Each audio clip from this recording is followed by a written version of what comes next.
அவர்களும் அவரை சார்ந்த நிர்வாகிகளும் வெற்றிகரமாக நடத்தி காட்டியிருக்கின்றார்கள் என்றால் அதற்கு காரணம் நம்முடைய தமிழர்களுடைய கலாச்சாரம் பண்பாடு என்று வந்துவிட்டால் அதை காக்கக்கூடிய முதன்மை இயக்கமாக தமிழ் மாநில காங்கிரஸ் கட்சி செயல்படும் என்ற உறுதியை தமிழ் மக்களுக்கு தெரிவிப்பதற்காகவே இந்த கூட்டத்தை இங்கே பல சிரமத்துக்கு இடையே ஏற்பாடு செய்திருக்கிறோம்.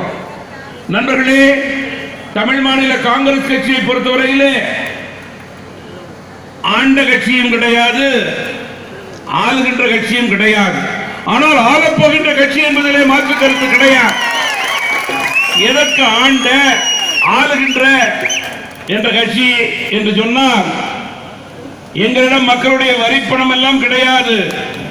எங்களுடைய சொந்த பணத்திலே எங்களுடைய தொண்டர்கள் நிர்வாகிகளுடைய உழைப்பிலே நடைபெறுகின்ற கூட்டம் இந்த கூட்டம் என்று நான் இங்கே பெருமையோடு குறிப்பிட விரும்புகிறேன்.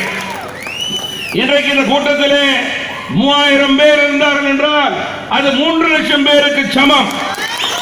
அதுதான் உழைப்பு, விசுவாசம். இதுதான் நாளைய இந்த இயக்கத்தினுடைய வெற்றிக்கு அடித்தளம் என்று நான் குறிப்பிட விரும்புகிறேன். நண்பர்களே, இன்றைக்கு தமிழகத்திலே ஒருபுறம் வறுமை, எல்லா மாவட்டங்களையும் வறுமையாக அறிவிக்கக்கூடிய ஒரு கட்டாய சூழல். காரணம், வரலாறு காணாத வறட்சி, மழை கிடையாது. மழை பொய்த்து விட்ட காரணத்தினால் விவசாயத்திற்கு தண்ணீர் கிடையாது, குடிக்க தண்ணீர் கிடையாது. இதன் அடிப்படையிலே இன்றைக்கு ஏழை எளிய விவசாயி பாதிக்கப்பட்டிருக்கிறான், கூலி தொழிலாளி பாதிக்கப்பட்டிருக்கிறான்.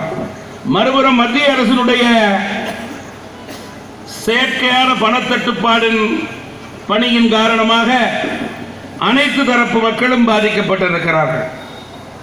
இத்தகைய சூழலிலே நம்முடைய பண்பாட்டை, கலாச்சாரத்தை சிதைக்கக்கூடிய பணியை டெல்லியிலிருந்து ஒரு கூட்டம் செய்ய தொடங்கியது.